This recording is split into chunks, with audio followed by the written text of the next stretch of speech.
नगर निगम शिमला की आज बचत भवन में बैठक हुई, जिसमें भाजपा पार्षद कमलेश मेहता ने हाउस में कहा प्रपोजल बनाकर मांगे गए लैंड स्टेटस क्लियर कराए गए, लेकिन अब नहीं बन रही पार्किंग। अब नगर निगम के पास बजट नहीं है।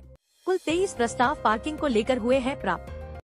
हाउस में हमने बताया है कि वहाँ पर जो टैक्सेशन से वहाँ पर जो काउंटर लगना चाहिए। जी, ये काफ़ी टाइम से जैसे हम इसको देख रहे थे। पहले टैक्सी तो ये आगे लगती थी, अब हमने इसको थोड़ा शिफ्ट कराया था कि इसको अगले मोड़ पे लगाया जाए, क्योंकि इससे टैक्सी जब चौक को आती थी तो उसमें चौक में ट्रैफिक होता था। तो हम इसको काफ़ी टाइम से देख रहे हैं कि लोग जब जाते हैं इतना काफ़ी रश होता है उस टैक्सी में, आईजीएमसी लोग आने के लिए और मॉल रोड आने के लिए। तो वहाँ पे जो सीनियर सिटीजन हमारे लोग होते हैं वो चढ़ ही नहीं पाते, क्योंकि रश इतना होता है। लोग उसमें धक्का मुक्की लग के लोग चढ़ रहे होते हैं। तो उसमें जो एक सीनियर सिटीजन या कोई ऐसा पेशेंट है, वो 3 या 4 टैक्सी उसको ड्रॉप करने के बाद उसको वहाँ पे चढ़ना पड़ता है। तो वो बहुत बड़ी मुश्किल है वहाँ पे। क्या जवाब? तो हाउस में इन्होंने कहा है कि उसमें एचआरटीसी को वो जगह मांग रही थी बुकिंग काउंटर के लिए, क्योंकि ये बुकिंग काउंटर वहाँ पे जगह अगर साइड में अगर बुकिंग काउंटर लग जाएगा तो उसमें लोगों को काफ़ी सुविधा मिल जाएगी।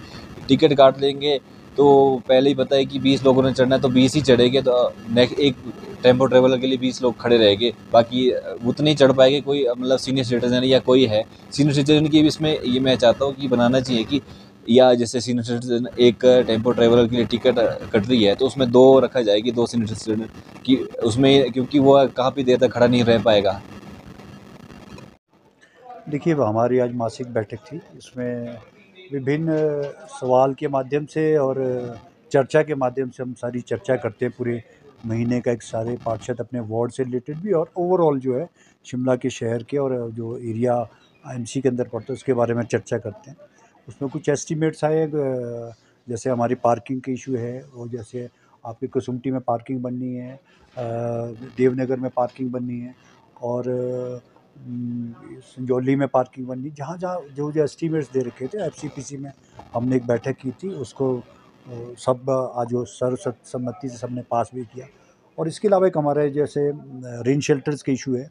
रेन शेल्टर को एक हम प्रयास कर रहे हैं। जैसे पहले रेन शेल्टर बनते थे तो उसको देख रेख कोई नहीं करता था। हमने एक एडवर्टीज़मेंट के माध्यम से हम एक कोशिश करेंगे जो इसमें वेंडर आए उसको ब्यूटीफाई करने के लिए, उसमें चाहे वो लाइट्स लगाए और अपने उसके कोई अपनी बैंक का है, बैंकर है तो अपना ऐड कर सकता है, उसका स्पेसिफाई करके हम उसको एक नया प्रयास कर रहे हैं। दूसरा एक हमारी एक एडवर्टाइजमेंट की 147 साइटें हमने आइडेंटिफाई की है।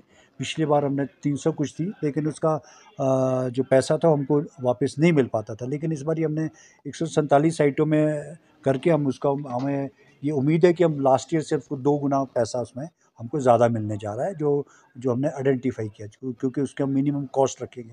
तो सारे हमारे निर्णय हुए हैं। जो कुछ फॉरेस्ट से रिलेटेड थे उसको हमने क्लियर करने की बात की। विभिन्न डिपार्टमेंट्स के सभी अधिकारी यहाँ आए हुए थे, उन्होंने सबने अब अपनी बात भी रखी है। जो उनसे सवाल पूछे गए उसका जवाब भी दिया। सर, प्रस्ताव मांगे गए ये कहा जा रहा है पार्षदों द्वारा, और अब बजट नहीं है नगर निगम के पास पार्किंग को बनाने का। नहीं, इसमें ऐसा है, दो तरह की इश्यूज़ है। एक तो हम नगर निगम के माध्यम से बनाते हैं। दूसरा एक जो हमारा स्टील स्ट्रक्चर की पार्किंग का इशू था, उसमें हमारे को सरकार की तरफ से वो आया था और माननीय मंत्री विक्रमादित्य सिंह जी की तरफ से भी हमको एक आया था कि पीडब्ल्यूडी के थ्रू हम एक यूडी डिपार्टमेंट को हमारे को पार्किंग के प्रपोजल दिए जाएँ। तो हम उसको कंपाइल करके अब इकट्ठे प्रस्ताव भेज रहे हैं और सबको सरकार के पास भी जाएंगे। इसमें हमारा खेल के मैदान भी है, कई जगह हमारे पास खेल के मैदान नहीं है, कुछ लिमिटेड जगह है शिमला में जहाँ खेल के मैदान भी बनाने का हमने प्रस्ताव मांगे। सर, एक पाथ बना था एजी चौक से और विक्ट्री टनल होते हुए, और वो जो है उसको अब क्या नगर निगम खुद करेगा, सरकार ने जो करने से? हाँ, देखिए उसका एक हमारे पास प्रपोजल हमारे पास प्रस्ताव आया था। ये पिछले 2 दिन पहले स्मार्ट सिटी की मीटिंग हुई थी। उस स्मार्ट सिटी में उस रास्ते को बनाने की बात की थी, जो स्मार्ट सिटी क्योंकि ख़त्म हो गया है और वो बड़ा इम्पोर्टेंट रास्ता है, बच्चों का रास्ता है। और हम एक कोशिश करेंगे कि उसको फ़ेज़ मैनर में नगर निगम भी बनाए, क्योंकि स्कूल के बच्चों का और आने जाने का रास्ता है। उसको कोशिश करेंगे हम फ़ेज़ मैनर में उसको बनाएं। शिमला से कैमरामैन युगमार्ग टीवी।